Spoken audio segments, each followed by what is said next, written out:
How you guys doing today? It's Anthony Gangi. Welcome to another episode of Terror Talk. Guys, we're going to continue discussing the A. Marie Jones case. It is a horrible situation coming out of Cleveland, Ohio. I mean, take a look at this beautiful little girl. Gorgeous. Take a look at another picture of her. And now look at these two pictures. Scalped.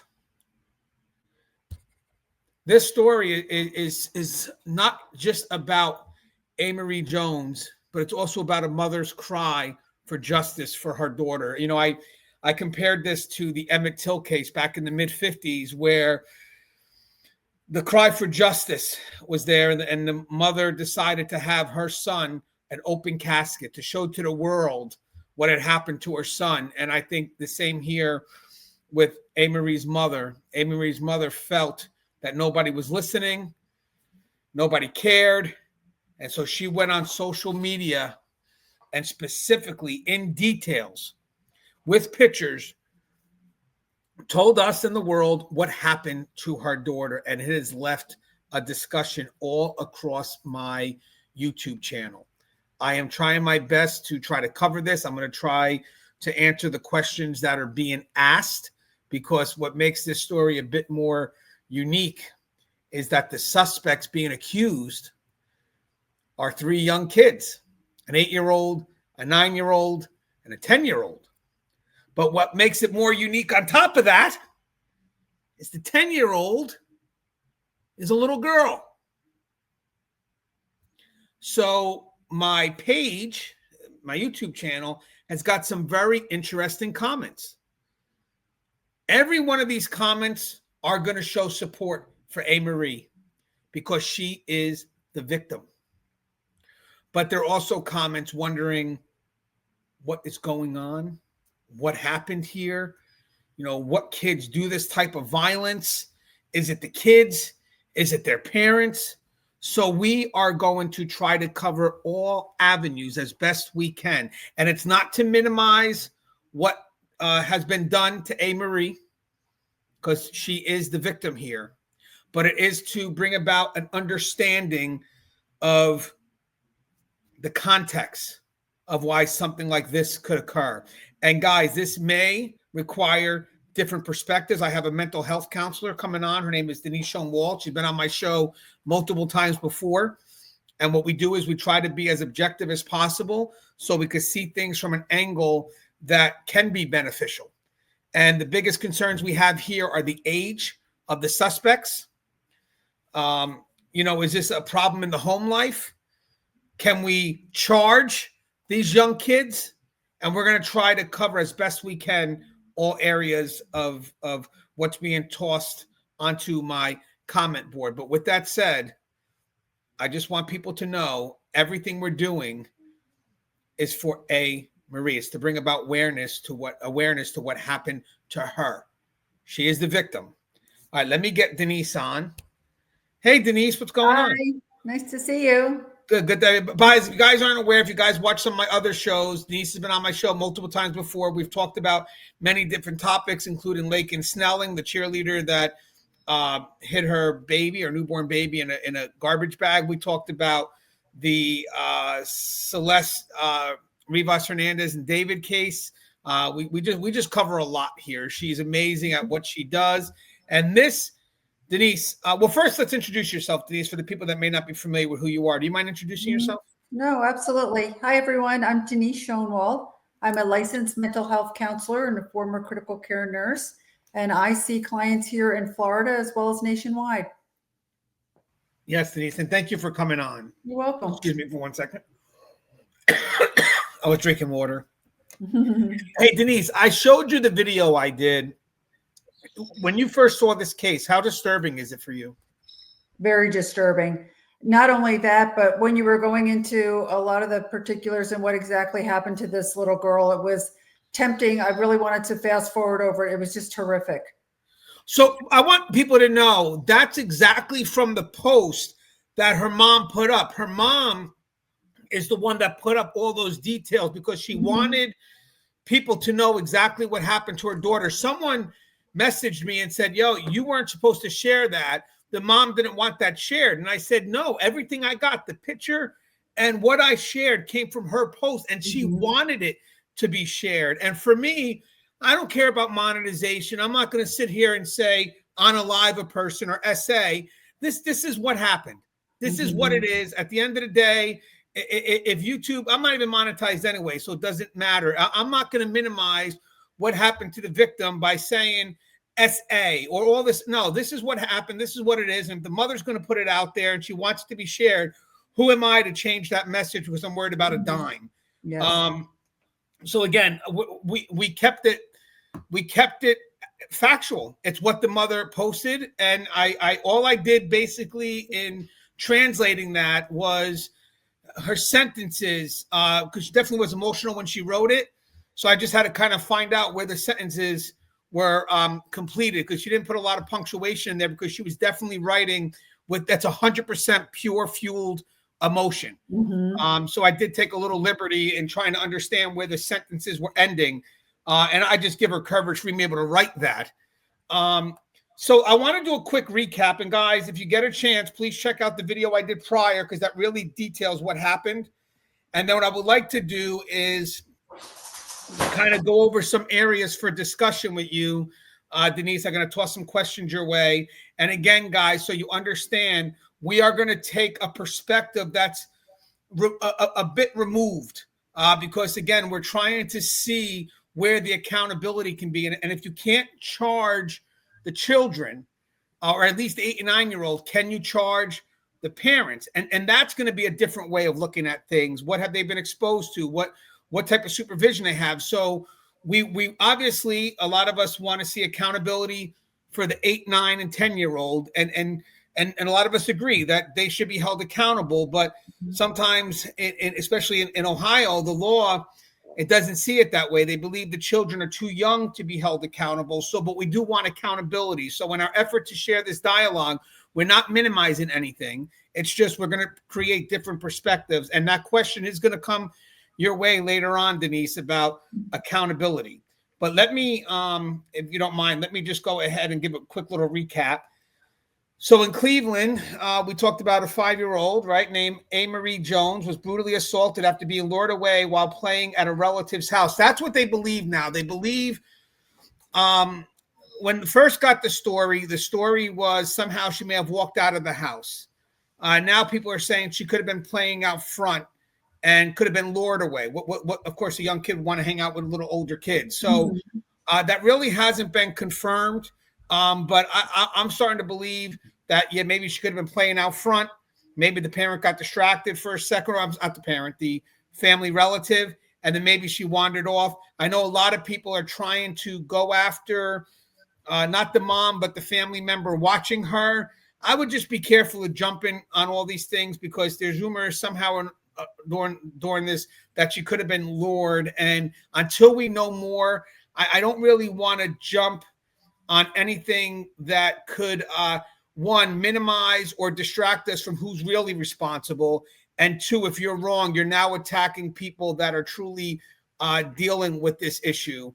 Because again, she is a family member that even if she did make a mistake, sadly, outside of what happened to A. Marie, she has to take onus of that.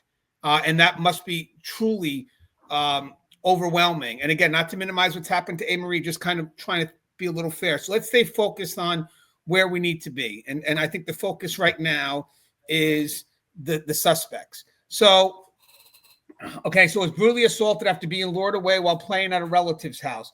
The suspects, children just 8, 9, and 10 years old, shocked the community with both the violence and the sexual nature of the attack. And guys, if you really want the details of that attack, please check out my latest video, or go right to, I'll give you the name. You can go right to Facebook, and you can go right to Ontavia Kennebrew's social media page. It is a public Facebook page. Her name is Ontavia, Antavia, and her last name is Kennibrew.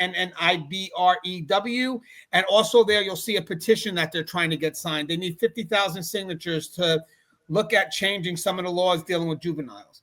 Okay, so recently it was confirmed that the 10-year-old is a girl, a detail that challenges stereotypes about aggression, gender, and childhood violence. Now, this case forces us to ask, how can kids so young commit acts of such brutality, and what lessons must families, schools, and communities take from this? It also raises difficult legal questions, since children under 10 often cannot be criminally charged, or at least in Ohio. Discussions are emerging about whether adults could be held accountable for lapses in supervision or exposure to harmful environments. That could include charges such as neglect or contributing to the delinquency of a minor, which often results in fines or misdemeanor penalties. But before we go further, I want us to hold A-Marie in our hearts for a moment. So let me just get a picture of her out here. This is about a 5-year-old who should have been safe, who should have been protected, who deserved to play outside without fear. Whatever analysis we do here, whatever we learn about the suspects, none of it diminishes what was stolen from her. Our responsibility now is to understand how this happened so we can prevent it from happening again. So before we go in and discuss, anything you'd like to say before we get to the first part of what we're covering? Actually, yes. One thing I want viewers to remember is moral development actually starts in infancy. So this is why it's so important when we have babies and infants and children that we really, they get a lot of nurturing and warmth and connection, because this is, believe it or not, where their moral development starts. Even though you say that they might not have the ability to understand it, this is something that is very important for moral development. Yeah, I think we go off. We're going to wind up talking about, and I think you know about the pre-conventional stage of morality. Mm-hmm, mm-hmm. Okay. Yeah, because one of the things we talk about a lot, even in my, I got a little psychology in my background too. I got a degree in that as well. Not as nearly as accomplished as you are, but I do enjoy the topic. And I notice kids are usually very surface. They're very more about like the outcome as opposed to any process in between. Like a death is a death, but maybe they can come back. They don't understand the permanence level of things. Correct. And for morality, well, I'll get to it, but for morality, the pre-conventional stage is more about either the punishment or the reward. So the clinical child psychology, the moral reasoning. So you got empathy, impulse control. So at ages 8 and 10, children are still in the pre-conventional stage of morality. They follow rules mainly to avoid punishment, not because of empathy for others. That means A-Marie's suffering may not have fully registered with them as wrong in the way it would for an older child or adult. Now, by the way, guys, we're going to cover all avenues. Some people may disagree with that. Just bear with me for a moment on this, and then we will progress into other perspectives, because some people believe that the child could fully understand that. Let's just work on this side first. Add in their poor impulse control and immaturity in thinking, and they can lash out without considering consequences. Now, from my experience, this is why it's dangerous to underestimate juveniles. We don't always know what they've been exposed to, and even young children can pose a threat if empathy hasn't developed and impulsivity is driving their behavior. So when exposed to the wrong influence, kids this age are capable of far more harm than most adults want to believe. And here's what troubles me most. We expect girls to be naturally more empathetic, more nurturing. So when a 10-year-old girl is involved in something this violent, it shocks us even more. At least it did for me. It really did. I mean, at first you're shocked by the age, and then you're shocked that one of them was the girl, let alone probably the kingpin, because she's the oldest, we're assuming. But that shock can also blind us. If we're not expecting girls to be capable of this level of aggression, we miss the warning signs entirely. So, Denise, I got 3 questions for you for this section, if you don't mind. Okay. First question is, at what age do children truly grasp right and wrong? And when I mean grasp, I mean an understanding of not just right or wrong on a surface level, but more of the meaning behind why something is right and why something is wrong.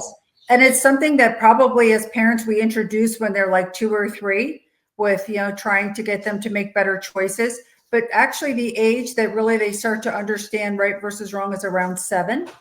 This is also when they're starting to get exposed to other children in, school, 1st, 2nd grade. So this is really when this, developmentally starts to register with right versus wrong and so forth. So so is it so now? By the way, you said 7, right? And because you Yeah, introduced about other 7. kids at that age, do you think this may be a little? But do you think COVID affected empathy a lot for younger kids that were growing up at that time? Well, certainly by isolating, they missed out on, a lot of social integration and so forth. So I imagine it certainly didn't help it, with kids for months and for some even years of being stuck in a room, they really sort of missed out on that developmental challenge. And you think maybe at 7, because now they are starting to have a social network, they ask more questions and they kind of I don't know if they feel that maybe they're being judged, or maybe they feel that I don't know, now that maybe there's a way that they have to present themselves like the other kids are doing, or is it an introduction to an environment that now involves other people? Well, and also social media is probably not helpful, because a lot of kids are really getting a lot of, they're being influenced by social media and what other kids are saying and doing, which, unfortunately, we're seeing kids isolate more and more and getting more involved with social media and dark rooms and so forth, and getting a lot of influences that they probably shouldn't have. Right. And by the way, you're saying at age 7, they're developing some level of moral understanding, and part of morality is empathy, correct? Correct. Respect, responsibility, honesty, fairness. These are all kinds of compassion, which in this case, there didn't seem to be any of that. Right. And is this more about how their actions affect others? I mean, is that something that's also learned at this early stage, but not developed? And let's hope that, a lot of it's modeled in the family. And this is another influence that we have to be careful of. Not only is what we teach, but what they see at home. I mean, there's a lot of disturbing history with these kids that were involved. And I want to get to that, because that was one of the things that people were putting in the comments. They were saying that, for them to do this, we got to start checking their home life, because this is not behavior that can just come into their mind. Agreed. So how limited is empathy in an 8-9-year-old, and how might that have played into what happened here with A. Marie? Well, certainly, with an 8-9-year-old, they might not be making the best choices. I mean, certainly sometimes they do things that maybe are inappropriate. That's one of the things that I teach when I work with little children that age. The first words I teach them are what's appropriate and what's inappropriate, because they certainly sometimes get that blurred. But in this case, not only was it inappropriate, but it was vicious, it was hostile, it was violent. I mean, it really goes way beyond, sort of what kids do just sometimes because they make bad choices.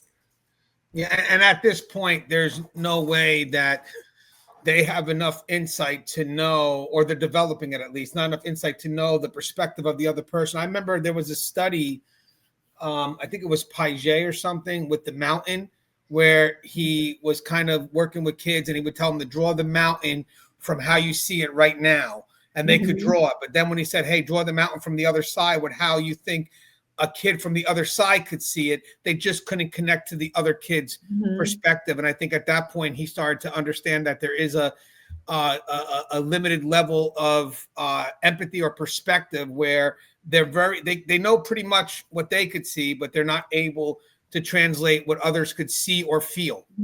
Yeah, but in this case, they were actually torturing. I mean, it goes beyond, just doing a little bit of taking the toy or something like that. I mean, this is just vicious, harmful, violent. I mean, it's really almost incomprehensible.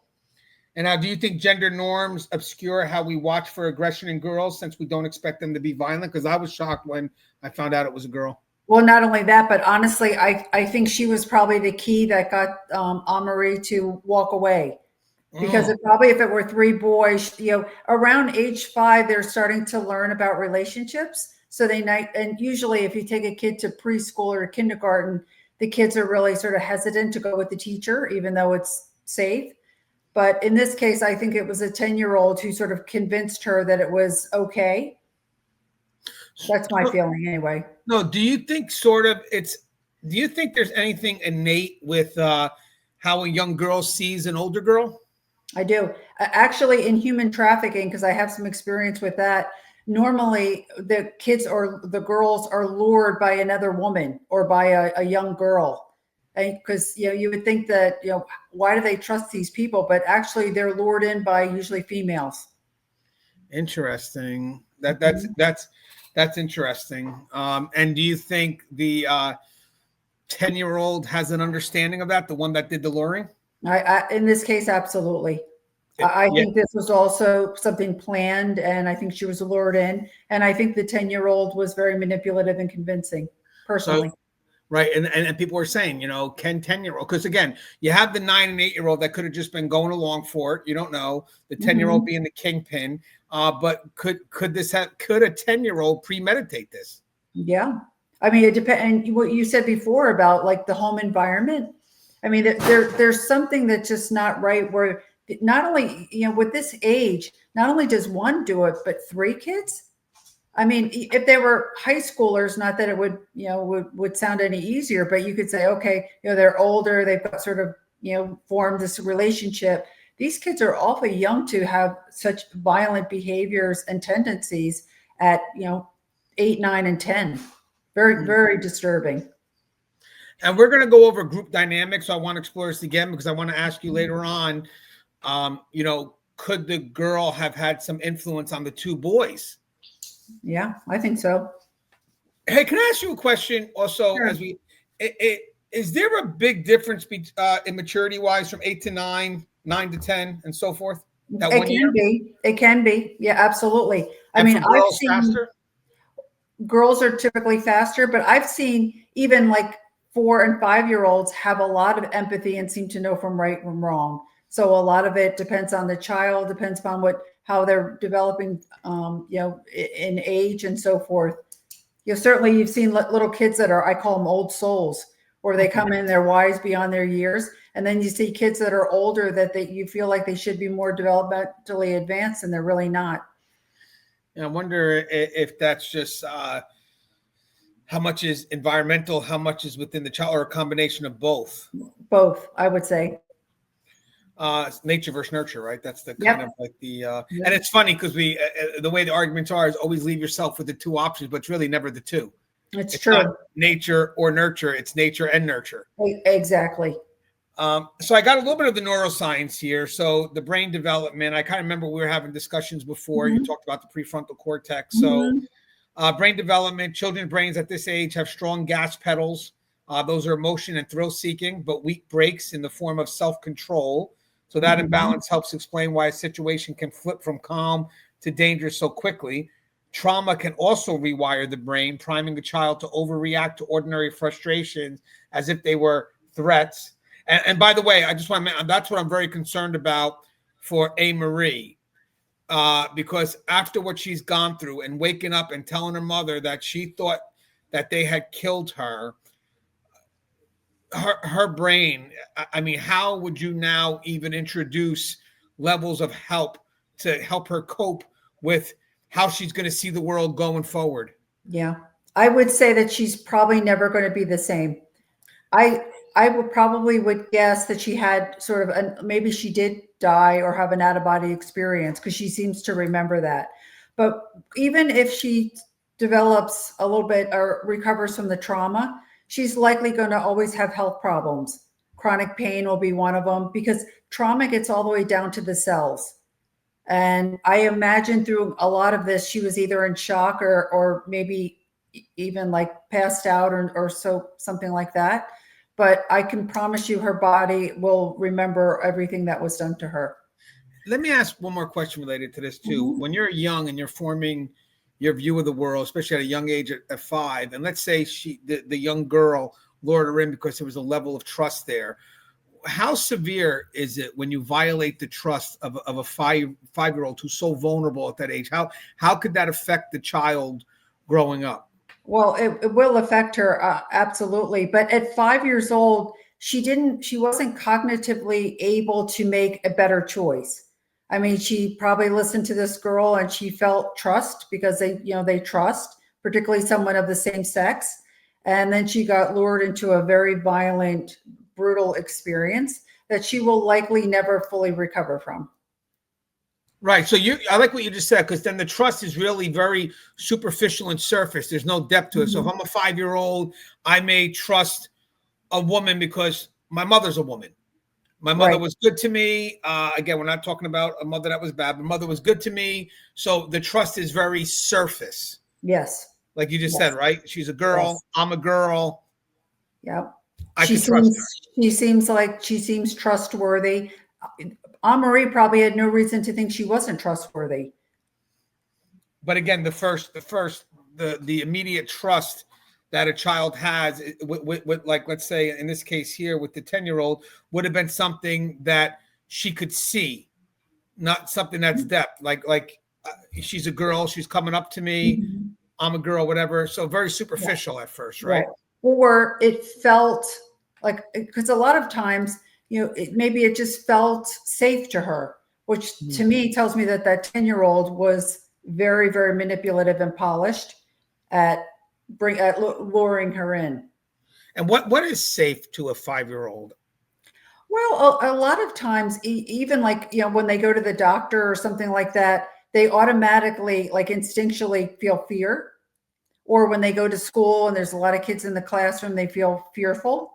But in this case, it seemed like, she went fairly far away from where she was staying. For a 5-year-old, but she must have felt very comfortable with this girl and boys to the point where she felt like this was not going to be, any sort of risk to her. Yeah, I'm wondering about, because they say there were witnesses, but none of the witnesses reacted. I can't wait to dive into that a little more, see why none of the witnesses reacted. My first thought is maybe the one witness they had could also have been another victim that witnessed it. But with that said, there's all these people that didn't just witness it. They're saying that they witnessed her being, with the 3 and then also being assaulted. Either that's a misprint or you got a bunch of cowards out there that allowed this girl to be assaulted. And I'm thinking if she was lured, she could have went away willingly, or because this is supposed to be a neighborhood. So, if they started taking her, the little kid would start screaming. And I don't think a 10-year-old and a 9-year-old and 8-year-old would be able to handle a 5-year-old who's screaming and kicking about. So I do think there was some level of trust that Emery had not to cause a scene and then be taken into the woods far away from home. That, to be honest with you, that makes me look at that 10-year-old as very sophisticated. I agree. Or the neighborhood, all people in the neighborhood thought that they're all just going to play. Apparently it didn't seem like it was any sort of a problem because no one reported it. No one thought anything suspicious was happening. And then the other question, to be fair, is we look at the other side. How much freedom is this 5-year-old girl allowed to where she doesn't think it's a problem to leave her front yard? So that could be another concern too. So I've seen this play out in real time. One moment things look harmless, the next they spiral out of control. We're talking about, again, the impulse control, how kids may have a stronger gas pedal, but not so much of a brake. So I've seen this play out in real time. One moment things look harmless, the next they're spiraled out of control. Without the neurological brakes to slow down, anger or curiosity can quickly become violence. What's critical to understand is that trauma doesn't just leave emotional scars. It physically changes the brain's architecture.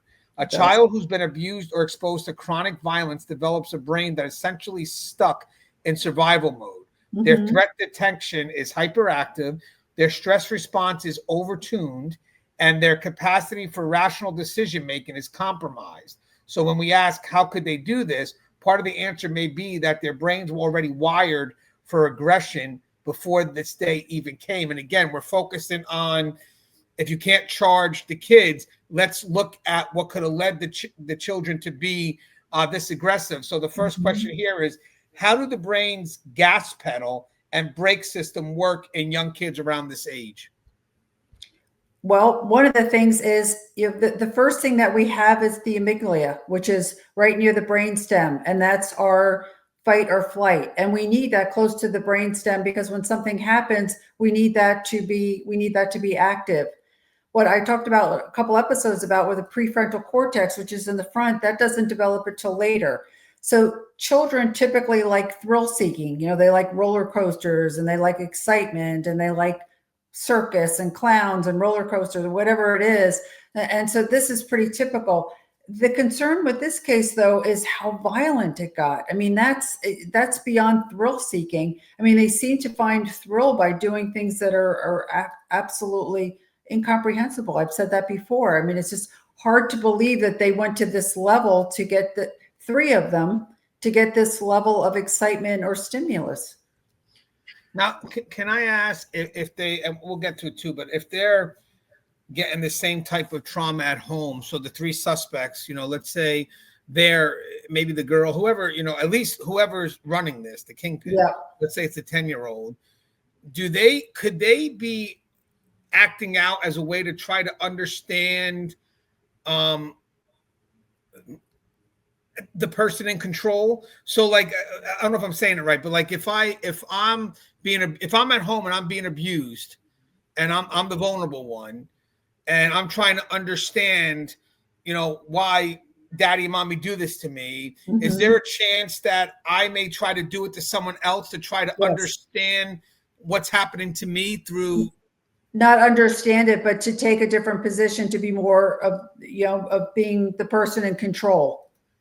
It's just that what they did was just again so violent. I mean, it's beyond. I mean, sometimes we see like kids that have been abused start to abuse other kids, but not to the point where it's at this type of aggression. Would it be too much to say that somehow they're gratified by it? Yeah. And this is where it'll take someone like with my experience to go in and really sort of do an investigation with these families, because this is something a little bit beyond a child, these ages, their comprehension.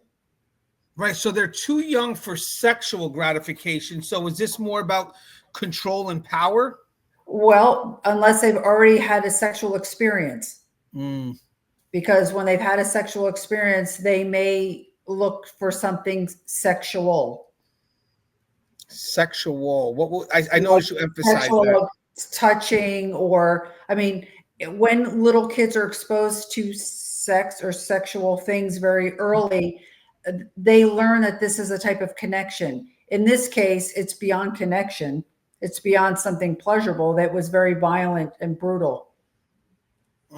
So, and then I have, does trauma affect boys and girls' brains differently? And could that explain some of the behavior in this case? Yeah, certainly. I mean, trauma affects, individuals differently. Some physical, some psychological. You see people that have been abused where they don't abuse other people. And then you see somebody that just will repeat the pattern. So yeah, it depends upon the individual and how much they're affected by it and how they choose to act on it. Yeah. And guys, by the way, what we discuss now is not to give excuses or to justify, but I think in our world, I work in corrections, and definitely Denise has definitely a lot of insight in corrections as well. That's how we kind of connected originally. Sometimes to prevent the monster, you got to understand the monster, but you got to put the shields up so you don't become the monster. And that's kind of what we're asking now, like basically what would cause a child of 10, maybe even sooner, because some people say, this is rumor, but it could be true, that this little girl, the 10-year-old, is being investigated for possibly breaking a 2-year-old girl's arm. I would believe that, because this type of, the way that this escalated, I would say that there's got to be a history there. This can't be her first time of experiencing something like that. I mean, what they went to, urinating on the poor girl and pulling her hair out, and it was just awful.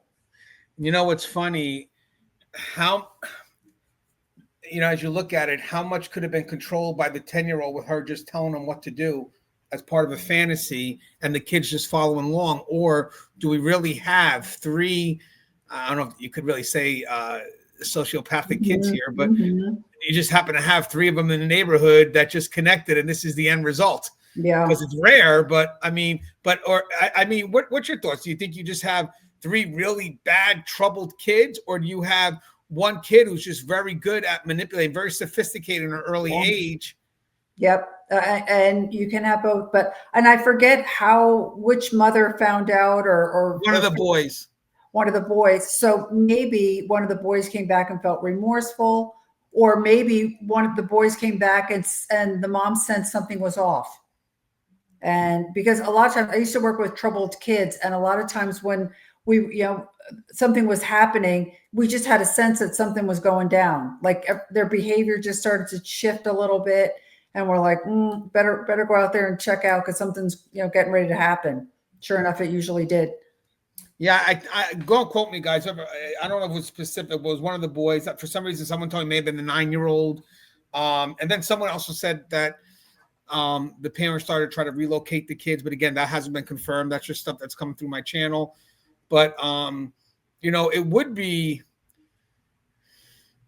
it would be unique if you had just 3 kids that shared that same mindset. Mm-hmm. Or could you just have one that is just so good at manipulation and scared them into doing it? Maybe, it's said like, if you don't do this, we're going to do this to you. I mean, you don't know.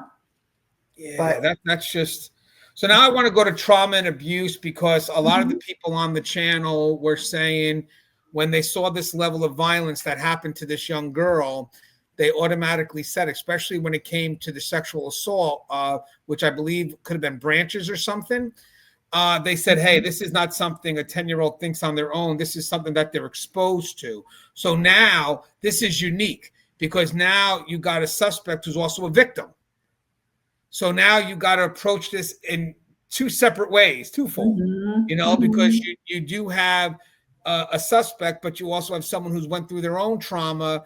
And now there's a balance here of how you're going to approach, if this is the case, the 10-year-old, the 9-year-old, and 8-year-old. So children who commit violent or sexual acts often carry their own trauma histories. In fact, extreme cruelty at this age often signals that a child has been exposed to abuse themselves. Female perpetrators under 12 are rare, but when they do emerge, it is frequently tied to prior victimization. So I've seen warning signs dismissed as kids being kids too many times. Even when a clear pattern exists, parents often make excuses or insist their child is just misunderstood, and that denial only lets the problem grow worse. Now, if something like cruelty to animals, inappropriate sexual behaviors, or aggression shows up repeatedly, it can't be brushed off. And here's the hard truth that people don't want to hear. Hurt people hurt people. These 3 children didn't wake up one day and invent this level of cruelty out of nowhere. Somewhere along the line, violence was modeled for them, boundaries were violated, safety was stripped away, and instead of getting help, they became dangers themselves. The 10-year-old girl being involved tells us something crucial. Whatever happened to her, whatever she witnessed or experienced, it was severe enough to override every social expectation we place on girls about being gentle and kind. And that doesn't excuse what she did, but it does tell us that her trauma history needs to be investigated just as thoroughly as the boys. So, Denise, why do abused children sometimes reenact harm on others? Well, the other thing that I wanted to mention, because you mentioned cruelty to animals and so forth, the other thing you have to look for is fire setting. But what happens when in infancy and in early development, if they're not nurtured properly, so maybe they didn't experience trauma, but they experienced a lot of neglect and so forth, they don't have moral development. So then who knows where they're getting their ideas from, whether they're watching something on, because a lot of little kids will get into pornography, believe it or not. I've seen it at 6, 7, 8. So you don't know exactly where they're getting their ideas from, but we know that they're getting them. And this is where it's going to be really important for somebody to do a really thorough background check on not only the family dynamics, but this little girl and history. And I don't think that this was her first incident. And what's scary is that all these kids have separate screens, like iPads. And as a parent, you really have to make sure, because even if you did not introduce them to it, you're still held accountable for what they see as a parent. So there's still negligence. And like a parent cannot say, I did not know they've been watching that for years, correct? Especially at such a young age. Like, as they get older, maybe they find ways to circumvent. But, if I got an inkling that my child's watching something that she shouldn't be watching, there's nothing stopping me from taking that iPad away. Yes. Yeah, The kid's at my mercy. Mm-hmm. And then the other question I have here, when it said, I know we asked this, but why do abused children sometimes reenact harm on others? I know we touched on it earlier, but just part of it is also to understand what's happening to them, you said, right? Well, and also power and control. So maybe they were in an experience where they don't have power and control, so they want to reenact where they do have the power and control. And now this young girl here, if she was being abused at home, hypothetically, right? Mm-hmm. And I'm seeing her maybe as the kingpin. Let's just try to break this down. Okay. There could be a way where she's used to managing adults for her own survival. Because I think when you get abused, you probably either grow up pretty quick or you regress, right? There's either one of the two. Yeah. Right? Mm-hmm. I'm thinking you grow up pretty quick to survive or you totally regress. I don't think there's a middle here. So I think, to be honest with you, if she's being abused and that's forced into adult relationships to some level, does that forcefully mature her a little bit? Well, certainly she got very violent and manipulative, and she found two boys that would help her in this. I mean, she found two kids that didn't say no and did exactly what, that she contrived. Very scary. It is. And as I said, for just a 10-year-old. And then I have, are trauma to violence pathways different for girls than boys? And how might that apply here? Oh, what I've seen with the girls is that, that they're just craftier and they seem to be able to lure people in a little bit with a little bit more ease than the boys. Not always. It depends. I've seen some very polished young boys, but the girls are a little bit more deceptive because you sort of don't expect it, I guess. Interesting. And can I ask a question? So the 9-year-old and the 8-year-old, let's say she did have influence over the two boys. What type of influence would that be? Like, I mean, does at age of 10, let's say she's being abused at home. Does she, it's so tough because you're talking about children here, but is she, because you're talking about children here, I want to talk about sexuality, but I just want to be very careful. At 10 years old, if she's being abused at home, and let's say it could be abused in a sexual aggressive way, does that also make her grow up in her understanding of sexuality and how it can be used to influence others? Am I saying that correctly? Or it brings some sort of excitement, and adrenaline and so forth. So that's something she's trying to reenact. I have no idea. I mean, very rarely do I see this level of violence. And to me, the whole story was so disturbing because of 3 kids doing something to a young girl. I mean, this is something I wouldn't say completely unheard of, but it's extremely rare. And the fact that she had so much influence on these boys was just, I mean, it's hard to even imagine. So did that question make sense at all? It was hard to explain it because we're still talking about a 10-year-old girl, and I have 2 girls of my own, so I'm trying not to. Well, but what I will tell you about what I've seen, because I've worked with a lot of children that have been molested, is even though they don't really understand sex. I mean, obviously they're little, and yet there's parts of it that are, bring up excitement, or maybe they feel special or something like that. So they get very conflicted about it. And so what happens a lot of time with molestation is either reenact it, or what I see with teenagers is they become very promiscuous, And so they become very sexual very early. It's one of the things that I will look at, when was their first sexual experience. And a lot of times it's 4 and 5 and 6, which is horrific. And Denise, let's say you're working at a juvenile justice center, and let's say if they do charge her and she winds up in your care, is it possible for you to treat the victim and not the suspect? Are you talking about the 10-year-old Yeah, here? let's say you had the 10-year-old who could have this crazy history at home, but also she did what she did. So she's kind of the victim, but she's also a suspect. She's also an extreme aggressor. Yeah. But are you able to not minimize what she's done, but can you still see her as a victim, even because, in spite of what she's done? Well, because of what she's done, she's not likely going to change. So this is, again, she doesn't have the empathy. She has this moral development has not occurred. And at 10, it's probably not going to occur. Wow. She likely will have no remorse. So she would be somebody that probably there was a place in Maryland when I was a nurse that we went to visit. It was a maximum security place for the criminally insane. It was these people that had done these terrible, horrific, violent acts, that it was like a lockdown maximum security prison for them. That's interesting. So, even at that young age, you kind of see signs that, you know what, basically what we're doing is basically just to try to maintain. But at the end of the day, this person is who this person is, and the damage Yes. is already set. Yes. She's a threat to society. She would be somebody that would need to be, I don't know what kind of facility they would have. I know in Maryland they had a place, but I don't know about the different states. This person is just going to find another opportunity to do something again.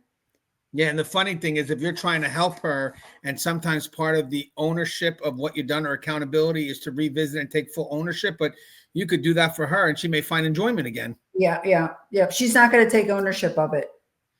Wow. Okay, so I got environmental and sociological factors. So A. Marie was lured away, we believe, while playing at a relative's house, a gap in supervision that gave the suspects an opening.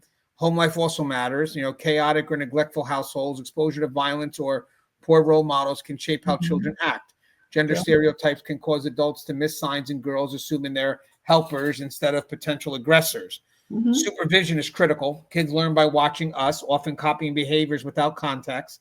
Adults need to teach empathy, set boundaries, and model the right conduct. If parents aren't doing that, they may unintentionally teach children that aggression is normal. And if these kids can't be charged because of age, then we have to look at the parents. Accountability has to come from somewhere, especially when a child like A. has been harmed in this way. So let me be blunt.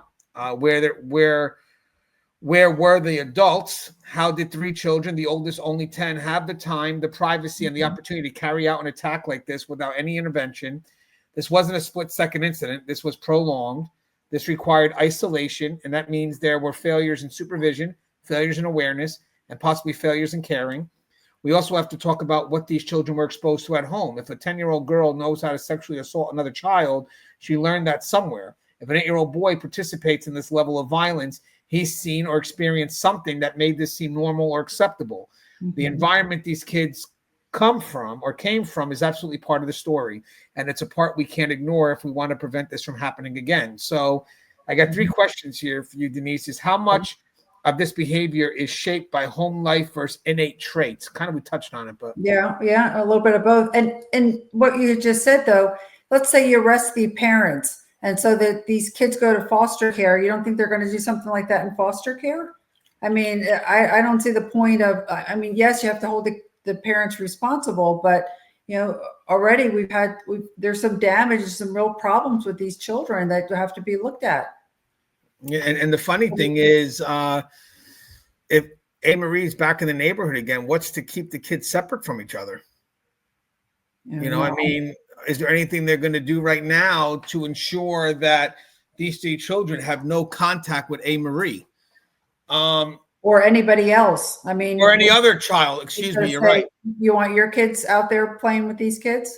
I certainly would. I wonder if these kids have siblings, younger siblings. Yeah, I mean, I'm telling you, there's a whole lot that needs to be looked into as far as the police and all this investigating. Would CPS have enough to go re-examine the homes? And at this point, let's say there's younger kids in the house. Would it be enough to either take the 10-year-old or take the younger kids just to protect them? Yeah, I would remove the kids from the house until I figured out what was going on. Oh, But remove the kid, just the kids in general, because we don't know where the cause is. So we mhm. know, let's say these kids are definitely a concern, but we don't know if there's a greater concern. So at this point here, let's just take the kids, do what we got to do, and figure this out just for the safety of the Yeah. kids. Yeah. But what we're learning about in Ohio is where do the kids go? Because Wow. apparently, the mom, and I give her all the credit in the world. I mean, she wants something to be done with this. I mean, she wants this not to happen again. But the question is, what do you do with the kids? Where do you Yeah, put them? I wonder if CPS did get involved. And once they determined that it was these three kids, what did they do did they go back to the households? And if anything, uh, maybe not even, saying that this person did it or not, we don't know yet. Let's just say in their mind, well, we still got a concern here for the safety of the other kids that could be in Mhm. the house. Sure. Yeah, they didn't mention siblings or anything, but I'm sure there could be. You Yeah. know, I imagine there are with all yeah. three, three kids. Does gender influence whether does gender influence whether adults intervene soon enough? I imagine with the girls, maybe we don't intervene as quickly as we do with boys. It's funny because when I first saw this, I definitely was shocked that it was a girl. So I will you're right. say, I mean, do we usually focus aggressive behavior more to our boys and we try to teach them not to be aggressive, but for the girls, we kind of ignore because we don't expect it? yeah, I agree. I agree with that. I will tell you though, when I'm talking to little kids though, I will talk about some like sad situations, and I watch to see if they seem to respond to that. Like if they seem to like feel bad about it or whatever. If they don't, if they just have this glazed over look, I know that there's not a lot of empathy. And I'll say, well, don't you feel bad that, you hurt somebody or something? And they'll go, no, he deserved it. Yeah, It's very cold, just similar that you see in adults. Just it's a little scarier with kids, I because think. I think part of it is like you mentioned, or we mentioned before, they don't understand the permanency of their actions. And you know what's funny? I remember being a kid, and I know it's superficial, but movies got to me, like certain Disney movies. I remember Mhm. that. And then when I try to relive that same emotional experience with my kids, my 12 and my 8-year-old, there's no emotion. Like movies that made me tear up at their age, they're not affected by. Yeah, they're also more stimulated than we are. I mean, they've already been exposed to a lot of these sensations. We saw shows like One a Night or something like that. We're not exposed to it all the time, and so therefore, it causes what they call a visceral response. We tear up and we feel bad or whatever. And their attention span, it's just not as devoted. No, they're also desensitized, so they're not as sensitive to. They're getting so much Oh stimulation and not. um, So especially now with pranks and all this other stuff. I mean, they're growing up in an age where social media highlights hurting other people, and it's a prank, and everybody finds it funny. yeah. Um, how dangerous is unsupervised peer time for children under 10, especially in volatile home environments? Well, certainly vary, but in any sort of and home, I think you should have some supervision. Maybe they're playing in another room, but you should pop in there every once in a while to make sure that, because again, they don't have they don't have any executive functioning, so they tend to get into a lot of shenanigans. Right. And then I'm thinking of like, oh, let me click myself back on. Sorry, I lost myself. Sorry. I'm thinking as I'm reading this here. I remember when I was a kid, my parents knew exactly who I hung out with. And you know what the thing about my parents is they kind of knew if I was stepping into the wrong direction. So I Yeah. think you mentioned it earlier, but Mhm. this seems to be very comfortable as if this isn't their first time doing this. Correct. Correct. So, And a lot of parents are very instinctual. They can tell that you're doing something you're not supposed to. but then they have to act on that. Hmm. Yeah. And you know what? Sometimes today you'll find families that may find it inconvenient because it's going to take too long to address it. So they wait for it to get worse. And then now it's Yeah. too late because, I mean, I don't know. A 10-year-old still understands what's right and wrong. They may not understand the consequences at this point. Superficially anyway, they may understand it, but they do know what's right or wrong. I mean, how comfortable would she have to be, or that little group of people, just to approach a strange little 5-year-old girl and bring her into the woods? Right. Exactly. I mean, that to me is like a predator. Yeah. Because usually they, even if they want to go play down the street, they might say, let's go tell your mom or your babysitter that we're all, we're going to go down the street. Usually, because you figure like 10, they're almost getting toward middle school. If they're not in middle school, they're getting close to that age where they should know some responsibility. But you would think that they would have said something like, why don't you ask your mom or whoever there if it's okay if we go down to my house and play, or whatever they're going to say. Yeah, and usually I'm thinking like when you're 10, you may be afraid that someone's going to tell on you, but maybe for her, she believes she had so much control that didn't even come to her mind, that she could do whatever we want. And also maybe part of the manipulation is getting those 2 other boys to do foolish shit too, because now we're all involved. Yep. So I enjoy watching it, the voyeuristic side, I guess, but you guys do it and now we're all involved. Yep. So now that's the funny thing too. If you look at it, the boys involved, yes, they directly did it, but the threat may not be the boys. The threat may be the person controlling the behavior from a distance. Exactly. True. Like a Charles Manson type thing. All right, bear with me, guys. We're going to talk about child on child sexual aggression, but it is part of what it is. Report suggests the assault included sexual elements, knowledge that does not come naturally to children this age. That strongly suggests prior exposure to pornography, abuse, or other sexualized environments. With one of the perpetrators being a girl, this case challenges the assumption that sexual aggression in children is just a boy's problem.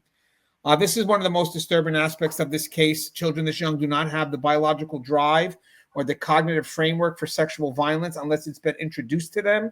So we have to ask, what did these children see?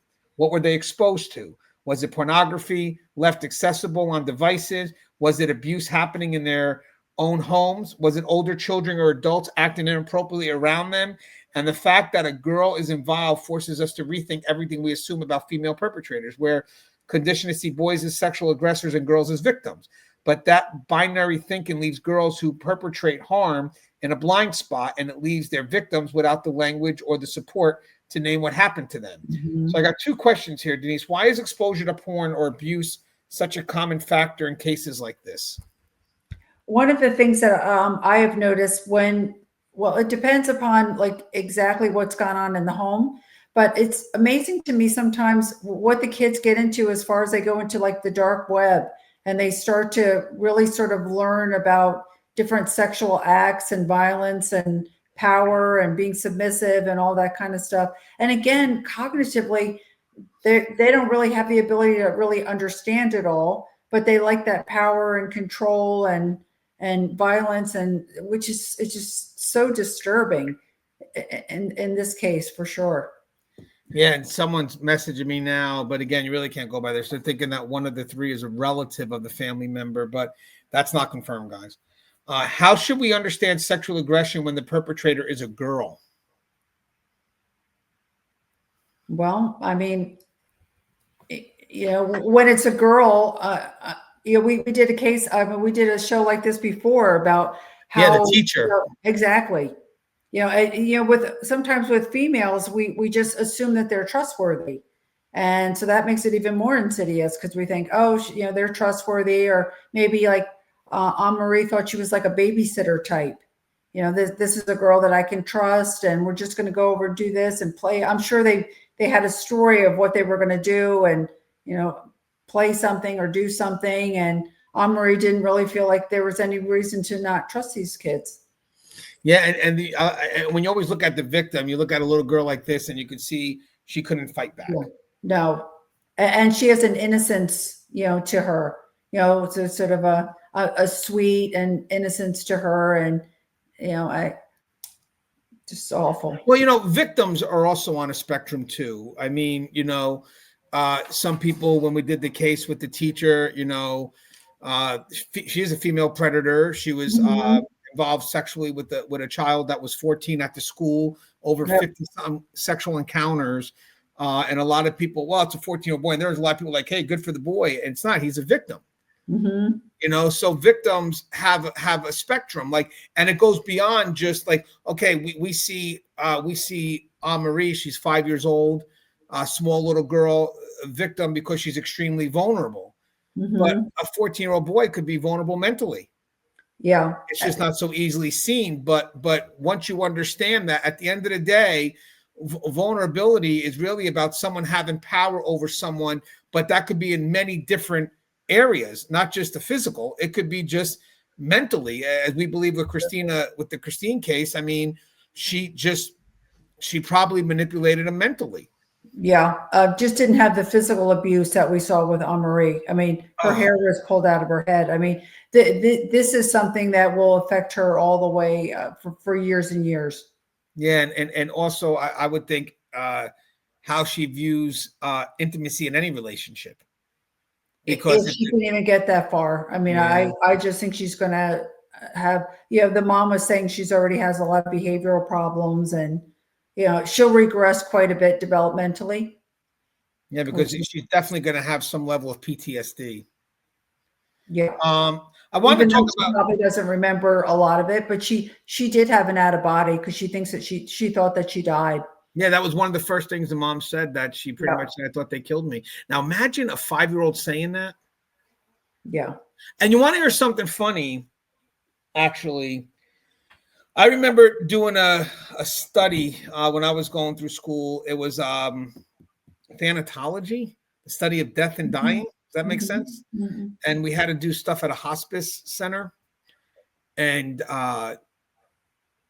this is tough because there was a father and his daughter. The daughter was passing. She was very young. Actually, this is emotional. I haven't thought about this for a while, but the father, he understood the permanency that the young girl didn't. And he was basically comforted her by letting her know this isn't the end, and faith in so many different things to give her the courage to face what was to come, the inevitable. But for a daughter, a young girl, to say they killed me, she must at this young age already understand what that word meant. Yeah. What happens a lot of times is they split. So your energy starts to split. A lot of, because I used to be in critical care, but a lot of people, when they were dying, they would say to me, oh, there's my father or my grandfather. And they would actually I guess they saw them or something, but their energy splits. So you see that they're sort of half in the bed and half somewhere else. And they seem to, so it really, whether you have faith or not, it really got me to understand that there's something that they're going to, or they would say something like, I see a light. And a lot of times we would say, okay, well, you can go toward the light if you want to. And they would start to go, and they would just slowly pass away. So it really made me look differently at death and dying. But I have a feeling that Marie had a out-of-body experience. Yeah, I mean, the way the mother explains it. Now I have the group dynamic. So this assault involved 3 children acting together. So acting in a group often lowers individual inhibitions. One leads, another escalates, and another follows to avoid standing out. I think that is a great way to explain this, to be honest with you. One lead, one escalates, the other follows to avoid standing out. With the girl involved, group dynamics may have shifted, either giving her unusual influence or pulling her along with the boys. But because she's older, I'm going to give her the influence. I'm going to give that shot in the dark. If it's different, it could be. But right now, because I'm going by her age. A girl matures a little bit quicker. Girls tend to be victims in some cases more. So I could definitely see her more matured in the world than the 2 younger boys. I've seen this dynamic over and over. One child alone might never act, but when kids egg each other on, the group becomes far more dangerous than the individuals. Peer pressure and shared responsibility push them into action they never commit alone. Here's what makes groups violent. So that goes into what you just said. When the mother approached both the boys, or the family member approached both the boys, they kind of went back into play and ignored it. But then when he was alone, So this could have been the one that followed along. This is the weaker of the three. So the one that escalates, the one that leads, but the weaker of the three is the one that follows along. So then when they're by themselves and he's with his mom, maybe he did feel something. Yeah, he had to because he confessed. I mean, he could have kept saying no, no, no, no, no, and she might have given up, but she got to him somehow, and he confessed. Yeah, because again, he wasn't supported by the peers. Correct. So I like that dynamic, the one that leads, the one that escalates, and the one that follows. And I think that fits well here. So where's it? Peer pressure and shared responsibility push them into action they never commit alone. Here's what makes group violence so dangerous at this age. Kids feed off each other's energy. One suggests something, another dares them to do it. And this could have happened. One suggests something, which could be, let's say, the kingpin, dares the other to do it. And then suddenly the third feels like they have to participate or risk being called weak or left out. In that moment, the group mentality overrides individual conscience, especially in children who don't have fully developed moral reasoning yet. And with the girl in the mix, I have to wonder, did her presence change the dynamic? Did the boys feel emboldened because the girl was willing to participate, making it seem more acceptable? Or was she the instigator, using her influence in ways the boys responded to? We don't know yet, but understanding who led, who followed, and who escalated is critical, because that tells us where the intervention points and where the intervention points were and where they were missed. I have another concern that I was thinking about today before I get to this next question. It's just tough because you're dealing with kids, but they could have done stuff with each other. They could have, or feared retaliation. Like if they didn't do it, then maybe the other two were going to do it on him or her. I don't think she was fearful of that, but I think the boys were. Right. I wouldn't be surprised if the boys were, I should say. And I think there's a chance that there may have been, I mean, if they really look into this, and let's say these three are a close social group, we have no idea what type of behaviors they committed to before they even decide to bring this outwards of that group. True. So we have no idea what this 10, 9-year-old and 8-year-old have been doing for a while and how long they've been doing it. Yeah. Particularly to all the things that they did. It wasn't just one thing. They did several things. They did several things. And how we, you know, I would guarantee you that maybe there's a chance that amongst the three of them, they could have done physical acts. Yeah. That's a concern. And now you may have multiple counts if it's the female that pushed on it or whatever it is. I mean, there's going to be a lot to talk about when that door opens, but we'll never know probably because it's juveniles. But why are severe acts more common in groups? I think the adrenaline goes and the epinephrine goes, and I think things just escalate. I mean, we see that with fighting. I mean, all of a sudden it gets more and more violent. The more people get involved, the more sort of out of control it gets. And by the way, there was one point where the mother said that her daughter was bit to hold her down while she believes the daughter was sexually assaulted. Does the presence of a female leader change the group dynamic? I would say so. In this case, that she was, you know, very, very commanding and, you know, lured this little girl away. And I imagine she had a lot of influence and presence. A lot of people are commenting from Cleveland, Ohio here, or from Ohio. And then what does diffusion of responsibility look like for kids in situations like this? Well, I think Anne-Marie's mom should be well supported. In fact, I'm going to get on Facebook and also sign this petition. I think that there really needs to be some laws and to prevent this, because I'm telling you, if they do nothing about this and they just sort of sweep it under the rug and so forth, it's going to happen again. And as violent as it is, it's going to get equally as violent. If not, it's going to escalate even more. I mean, Anne-Marie's lucky to be alive. I don't know how lucky, because I think she's going to have a lifetime of problems. Well, I think in this case here with diffusion of responsibility here, maybe it's like, so let's say the three of us, let's say you have the girl that's leading the way. And maybe if one boy who escalates, he could always diffuse responsibility, but I did this, but she's pushing me. And the other kid could diffuse responsibility. Well, I had to do, because if I didn't do it, they would have done something to me or whatever it is. So ultimately, I think here, do kids know? I guess it's kind of like related to the bystander effect, but more towards the incident itself. But do Yeah. kids actually understand the fusion of responsibility at this age? Well, and this is where a clinician should really sort of meet with these boys and understand, is this something that I just sort of got caught in a bad situation? I didn't know what to do.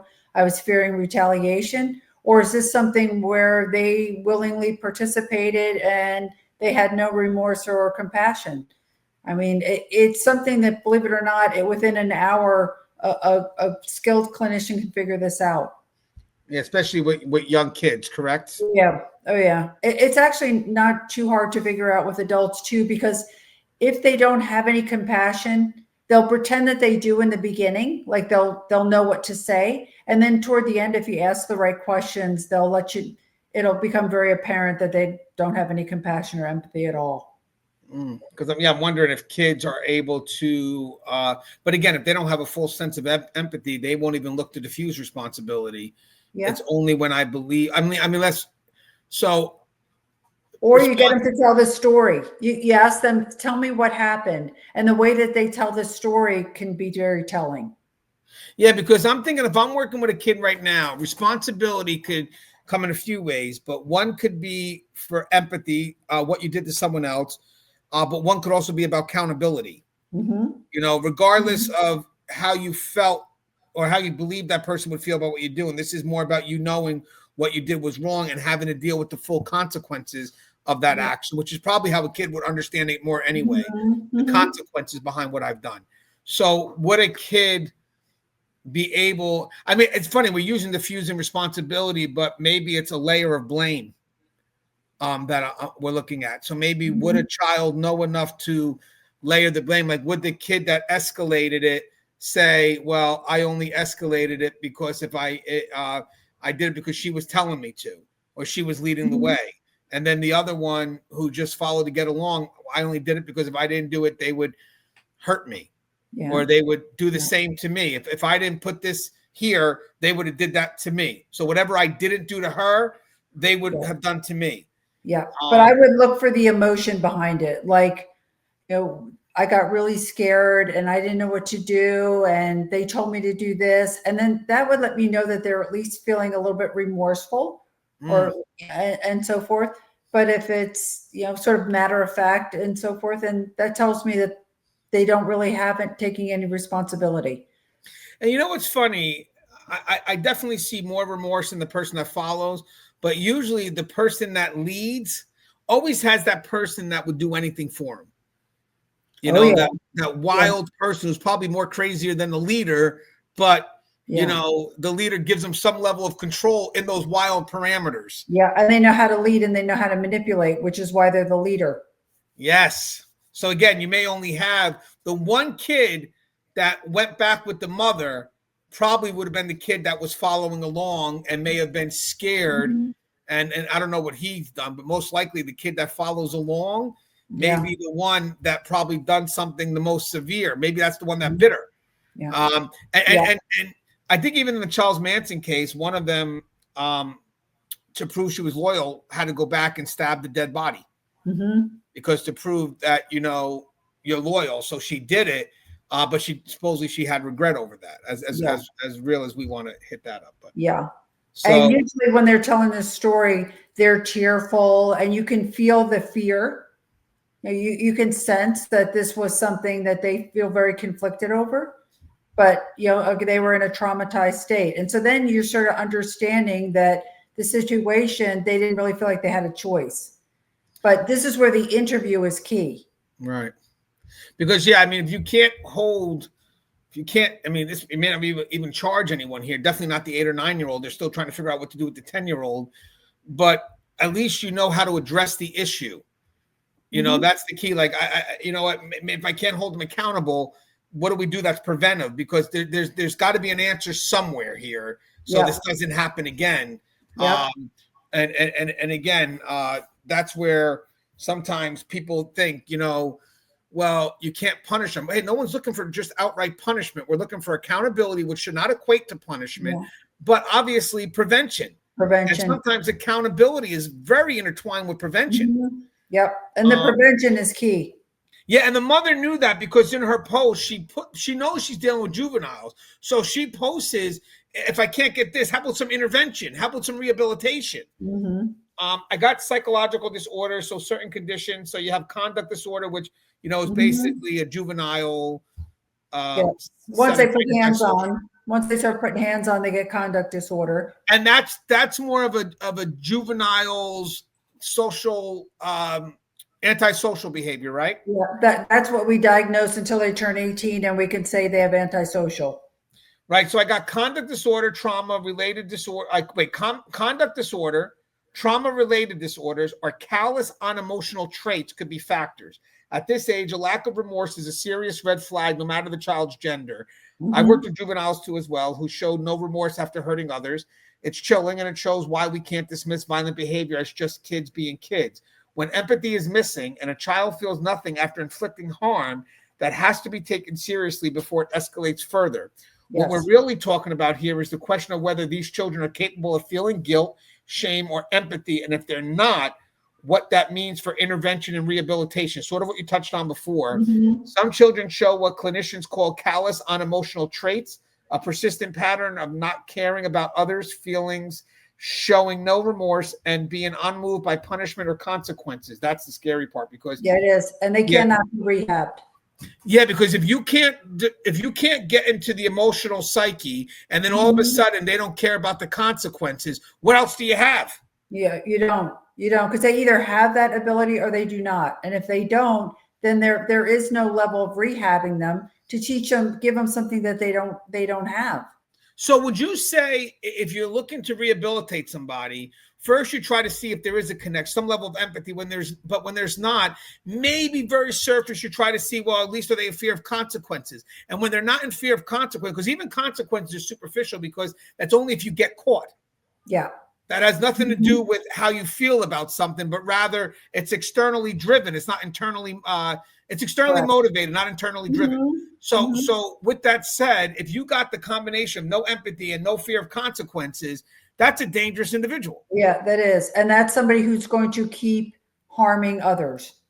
We saw that with Jeffrey Dahmer. I mean, the parents were interviewed, and they said at a very young age he was, killing animals, and he was doing things at a very young age that they thought was very disturbing. And then he grew up, and then he started committing all these horrific. He was killing people. Yeah, yeah. Now But we have to be careful here because labels like psychopath or even conduct disorder can be stigmatized, and especially for children this young whose brains are still developing. But ignoring the warning signs because we're uncomfortable with the implication doesn't help anyone, least of all the next potential victim. If a child shows no remorse, no empathy, and escalating violence, that child needs intensive intervention, not excuses. So, Denise, can conduct disorder appear by age 8 to 10, 8, 9, or 10, and how would we spot it? well, it depends upon what they're doing. So usually when kids are just sort of, not obeying the rules and something, they get oppositional defiant disorder, ODD. So basically they're just, acting out. Once they start putting hands on, then they get the diagnosis of conduct disorder. You cannot diagnose antisocial until age 18. So until then it's ODD or conduct disorder. Then after 18, now you're looking at sociopathy or antisocial disorder and whatever else you're looking at. But usually what I have seen with antisocial, it was very apparent as below age 18. You just couldn't diagnose it because they said the personality doesn't develop until age 18. Right. And these are developed patterns, right? So it's Yes. not like you said. Tendencies. Yeah, Tendencies. okay. So like oppositional disorder, Mhm. it's not just a one-time incident. It's a developed pattern where that becomes the norm. Yep. Yep. And a lot of that, not only am I looking at the child, but I'm looking at the family dynamics. Because, I'm wondering, like, how did this happen? A lot of times, the parents need to be brought in, and there needs to be some intervention with disciplining and limit setting, and maybe there's neglect. I mean, there's something, this just didn't happen. Right. So this is unique too, because you get the child's persistence, because childs have infinite persistence versus the parents' willpower. And if the parents give out, then they enable the behavior, correct? Mm-hmm. If the parents give up, I mean. So Yeah. then they start enabling the behavior, and then obviously leaving the outcome of those consequences to wherever it could affect. Like in this Yeah. case here, maybe you recognize you have a troubled child, you're tired, you give up, fuck it, just let this kid do what they're going to do. Mhm. And next thing you know, you have a victim of like A. Marie, who's the outcome of a parent just giving up. Yep. So Because parents are never in a position, no matter how persistent the child is, to ever give up. Even if their will's depleted, they got to keep on finding ways and just being just as aggressive to match that energy, or else eventually this could be an outcome. yes. Yes. Because they're just going to grow up and get bigger and stronger and craftier and more manipulative. And I'll tell you, I have a child psychologist in the area that basically I refer a lot of the kids to, and then consequently they refer the parents back to me for marriage counseling, and it's all interconnected. I mean, both are present. There's problems in the marriage and in the home, and the child is also having problems. Amazing. And what's funny here is we've done shows in the past where, when you're dealing with adults, you got to stop looking at the past as an excuse for negative behavior. True. At one point, you got to know better, or this is what's going to happen. But I guess at this age here, this is the age where it's about the parents, correct? Mm-hmm. Yeah. And how the percentage on the parents would you go as much as saying it's 100% the parents? Well, certainly this child didn't get all of these violent behaviors from, it came from somewhere. So somebody's got to be held responsible. I just think for these, particularly for the 10-year-old, I'm a little bit concerned that it's too late, because it's already been acted out in such an aggressive way. I just don't know that could be it's recoverable. And by the way, so when you look at behaviors like this, like you said, they usually elevate. So if this is this could be further along than we think. We don't know what's done behind those, what led to this. As I said, what behaviors they commit to amongst each other. I think that's important, because or to somebody else. I mean, they to get to this amount of escalation. I mean, this was not a first time thing. I mean, this was just horrific. Yeah, because the boy that followed, let's just say if there's the boy that, like, I like that thing, the leader, the escalator, and the follower, he could be a victim within his group too. Yeah, I wouldn't be surprised. And maybe that's what the mom noticed was off. Like, he was acting really strangely, and she sensed something, and she pressed him to the point where he finally confessed. Yeah, I don't think he came home and openly admitted it. I agree with that, but probably didn't take much to crack him either. No. I think if anyone would crack, it would be the follower. Because he no longer got the support. And then, so are warning signs different in girls versus boys, making us more likely to miss them in female children? Well, there's a lot of warning signs. A lot of it is behavioral stuff that you're looking for. But, with the 10-year-old, I have a feeling she probably came home and, like any other day, she didn't have any sort of change in personality or behavior. I think she's quite polished at what she's doing. I think, and that's all sort of antisocial personality in the making. But do you think though that there's different ways that it's carried out between the genders though? Like if I was looking for red flags, what I would see in a boy would be different. So if I'm looking for the same red flags in a girl that I would look for in a boy, would that be accurate, or really does it depend on the individual? Gender really doesn't matter. It depends on the individual. One thing that I will notice when I evaluate little children is a lot of times, like, they'll run in and they want to sit in my lap. And, like, I really don't want them to do that, because one, they don't really know me, and that's really inappropriate. So, a lot of kids will develop a little bit inappropriately, and they don't learn boundaries. But it's important that they do learn, just for this reason alone. I have a feeling Anne-Marie didn't really have a choice. I think this 10-year-old was very crafty, very polished. And I think she went thinking it was not going to be any problem at all.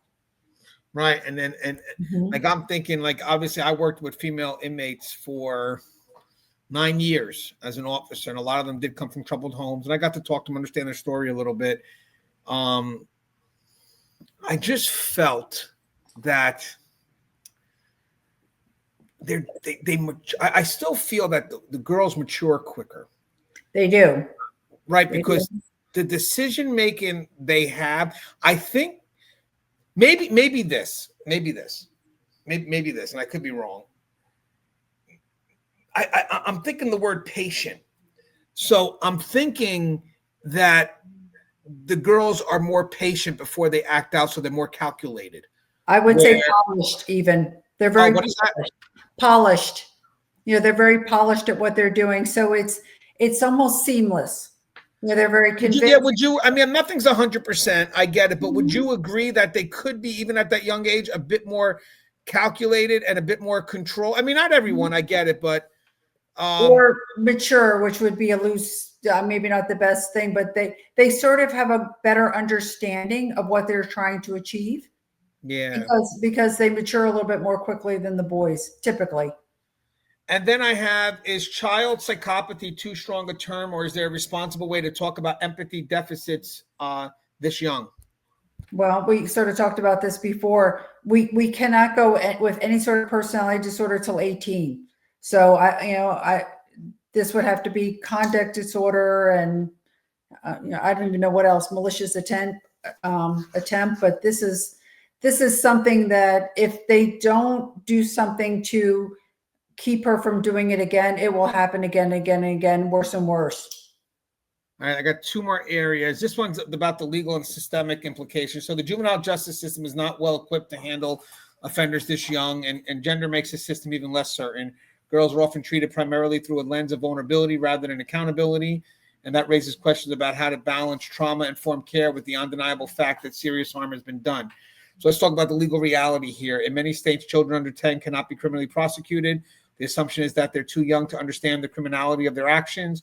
So what happens? In most cases, they're referred to Child Protective Services, placed in treatment programs, or returned to their families with supervision orders. But here's the problem. If the children can't be held accountable and the system determines they're too young for criminal charges, then where does accountability fall?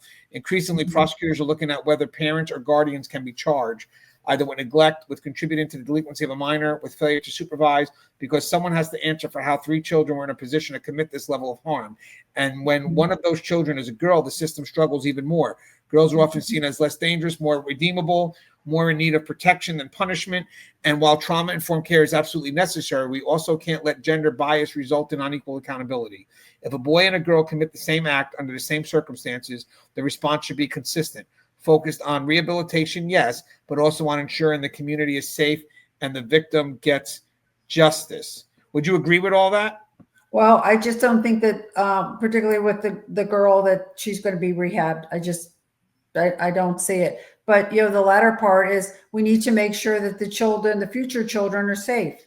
And letting sort of even Child Protective Service monitoring all this, she still can get into, this could happen again easily. I mean, you can't monitor her 24 hours a day. I mean, so what do you do with a girl like that? That's a good question, Denise. I'm glad you brought that up. What do you do with, let's say they don't get the charges across. Let's say, as you said, it turns into rehabilitation, which sometimes, and we did a show on this already, or I have, sometimes success is really only noted by not the process, but rather the outcome, which I think is very unfair, because there are people that you just can't change. But the system, unfortunately, judges success through successful outcomes, which really, it also should be knowing that this person can't be rehabilitated. I think that's also a successful outcome in its own place. But technically, success is really from the perspective of the person that you're supposed to help, and not really from the perspective of the person providing the help. And I'm considered a failure because I can't rehabilitate this person, but this person can't be rehabilitated. So it's already an unfair battle here. So when you see a case like this, and your professional opinion, of course, you'll deal with it, you'll talk to whatever it is, and you have determined that, I know she's young, and let's say in this case, I know she can't be charged, but this child is going to be a threat, and even more so as she gets older. What do we do?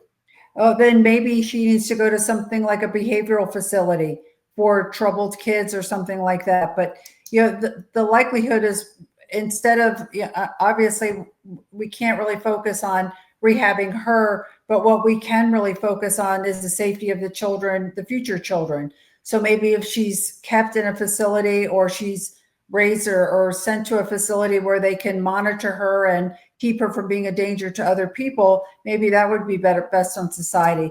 They do have a lot of these kind of placements, because I have looked into them for other kids. And isn't that like so? And that would be great, because for once you would see a society that really cares more about the victim than the rights of. Because here's the funny thing, guys. I think everybody's so focused about the rights of the suspects and the aggressors, because that's when everything gets caught into the criminal justice system. Mm-hmm. So that's when, that really does get exploited, and everything comes about the benefits of who actually committed the crime. But at the end of the day, holding accountability is about prevention as well. And if someone says, well, you can't lock her up forever, why not?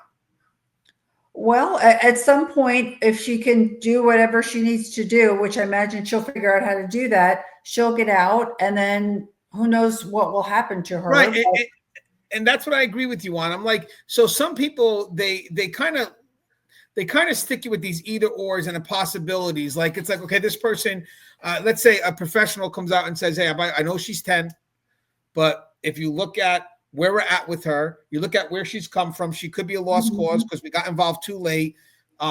She grew up in a house where there's just no love, no nurture. I mean, this child will never have empathy. Now she committed this at this age. She's only going to progress into whatever it is she's trying to go into. If someone says, well, she needs to go in a home, well, you can't do it. Why can't I do that? And you put the question out there, because at the end of the day, it's not about her so much, but rather about the potential that she can harm other people based on all that evidence. And yet you'll still get somebody to say, well, she's too young to make that decision, that she is permanently lost in her ability to gain empathy and a sense of feelings for others, whatever it is. But is that too late to make the call, or is it actually a good time to make the call? Yeah. Well, but these behavioral facilities will give her structure. She'll go to school. She'll be working on her education. She'll have specialists that are looking at her trauma and if she does really well and she thrives there, it's not like she's going to be there forever. I mean, she can get out. Likely there will be one problem after another. Not likely, it's a possibility there could be one problem after another, and this is going to be her path, where she always has to be in some sort of supervised facility. And you know what really saved these two children to some extent, the three suspect, is Amerie's will to live. Yeah. Because if that girl would have died, would there be would we have more definitive answers as what you could do with these three children? I mean, would you not charge the 10-year-old? I don't think that would be a question anymore, because I've seen 10-year-olds charged for murder, especially something like this that has an element of premeditation. The fact that she lured or could have lured the child to her. Yeah. So the premeditation and the fact that they left her there to die. They did. But whether she lived or died, I mean, we got to give all the mom the praise and the glory, because she's really going to make something. She's not going to let this go in vain, which I give her, because the courage that it must take, because she's been traumatized as well. Can you imagine? Oh yeah. And I mean, you see the videos. And to even have the energy to really, fight for justice for her daughter, I really give her all the kudos in the world. Yeah, I mean, if I wonder, thank God Amerie lived, but I wonder what would have been the outcome if the girl passed. Where would we be with these individuals? Would it even still be such a debate? I tell you, she lived, but she'll never be. She'll she's not going to thrive. She's not going to. It's going to be a tough life for her. She needs to be surrounded, and she is, by love and support, a community that cares for her. And she has to, it just sucks because at such a young age, she has to kind of rebuild some level of trust that, that was destroyed by these three young kids. And I have prevention and warning signs, and then that kind of wraps up the show. So the last section here is where am I? Prevention and warning signs, right here. The signs may have been there, whatever, cruelty, and we don't know yet. Aggression towards peers. I mean, we really don't know if they were cruel to animals, setting fires. We have no idea outside of this incident. I bet the 10-year-old was. I bet there was some history there, but we don't know. You're right. We have no idea, but I agree with you. There's got to be something. You don't just escalate to this. No. And inappropriate sexual behaviors. Too often these are overlooked or mislabeled, especially in girls, as just being troubled. If we continue assuming only boys are capable of extreme violence, we risk missing half the warning signs. If I had to sum it up, the single most important lesson from A-Marie's case is this: don't underestimate what young children are capable of. I've seen too many lives shattered because adults ignored the red flags, convinced my kid would never do that. Denial doesn't protect anyone. Awareness and early action do. So let's talk about what parents, teachers, and community members need to be watching for, because prevention starts with recognition, and recognition requires us to set aside our biases and look for behavior objectively, regardless of the child's gender. Red flags in children under 10 include persistent cruelty to animals, fire setting, aggressive or sexualized behavior towards other children, lack of remorse after hurting someone, repeated lying or manipulation, extreme tantrums that escalate to violence, and any behavior that seems far beyond their developmental stage. That's what I meant by sexualization. That's what I meant. I meant like when they're committing to behaviors that are way above their age to even not even understand, lesser level, like to even recognize, let alone understand. Like to understand, you see a lot of young girls who come from, I saw this in the prison setting, a lot of young girls who come from troubled homes, they're abused, they run away from that home, but when they go on the streets to survive at a very young age, 11, 12, 13, they know to use their bodies to survive. They know to use certain things about themselves to survive, because they just unfortunately mature super quick in an adverse way. Sorry guys, she got disconnected. She'll come right back. But they learn to mature super quick, and I want to say an adverse way because we don't want any child mature that way. But what winds up happening is the abuse rapidly matures the child to the point where they're no longer children. I mean, that's the key. They're no longer children. So any behavior that seems far beyond their developmental stage, and critically, if you see these behaviors in a girl, you cannot dismiss them as just drama or acting out. Girls can be just as dangerous as boys. The difference is we're less likely to take it seriously until it's too late. The other piece is this: if you see something, you have to say something. I know it's uncomfortable. I know you don't want to believe a neighbor's kid or a relative's child could be capable of harm, but A-Marie's family probably never imagined this either. And now a 5-year-old is traumatized for life, and 3 children under 10 are facing consequences that will follow them forever. So early intervention, therapy, family support, removing children from harmful environments can prevent tragedies. Silence and denial cannot. Okay, that was Denise texting me. Hold on, guys. She's coming right back. So Denise, it's good to have you back. So again, it's hard to express. So I'm trying to be careful in how I word it, but I remember dealing with the females at the facility, and I remember them, escaping one abuse and then kind of running towards another. And I remember some young girls that would survive on the streets, and they would know by age 10, 11, or 12, because of what was happening at home, what a man would want. They did. Which is extremely, it's. I mean, I got 2 girls myself, so I'm trying. I don't. It's uncomfortable to speak it, so it looks like I'm coming out a little flustered. But I know what I'm trying to say. They grow up. I said adversely because you don't really want them to grow up this way, but they mature really quick because they have to survive. Yes. So, what are the most critical early warning signs in boys and girls that adults should act on immediately? I would say if they're being very sexual, like little girls are jumping in, in a lap and, rubbing and so forth, that, so sexual tendencies are very disturbing, or something that you should look at and investigate. It's especially, I mean, look at this, the outcome of this with A-Marie. And then how can families, schools, and communities move past gender bias to prevent tragedies like this? Because even when I found out it was a female or a girl, I was shocked. I didn't want to, something in me didn't want to believe it. But yet, if you told me it was a boy, I would believe it with no proof. Well, it was interesting because I first started hearing the story. I thought it was 3 boys, and I thought it was really, it was a little bit concerning that Anne-Marie just sort of walked off with 3 boys. And I thought, well, that doesn't sound right. And then when I heard it was a girl, I was like, oh, okay. So that makes more sense to me, because I was just not sure why she was so trusting. Interesting, because that makes sense, right? Yeah. That's interesting. You're right, because again, that surface trust at the beginning, that makes sense. It could have been and then so this is closing thoughts here. The Marie Jones case is a tragedy on every level. It's a failure of supervision, a failure of intervention, and a stark reminder that violence and trauma don't have an age limit, and they don't have a gender limit either.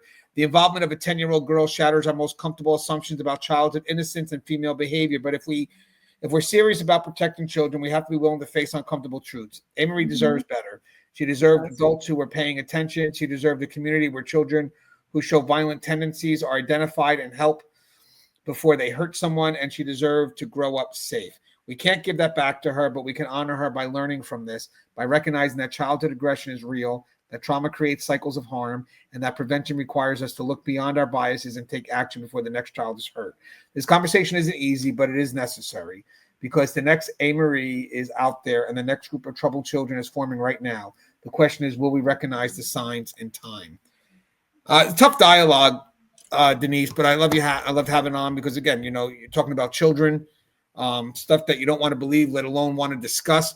But at the end of the day, if you act on censorship, then you're never going to address it, because you feel uncomfortable doesn't mean that it still has to be addressed. I don't care how uncomfortable you feel.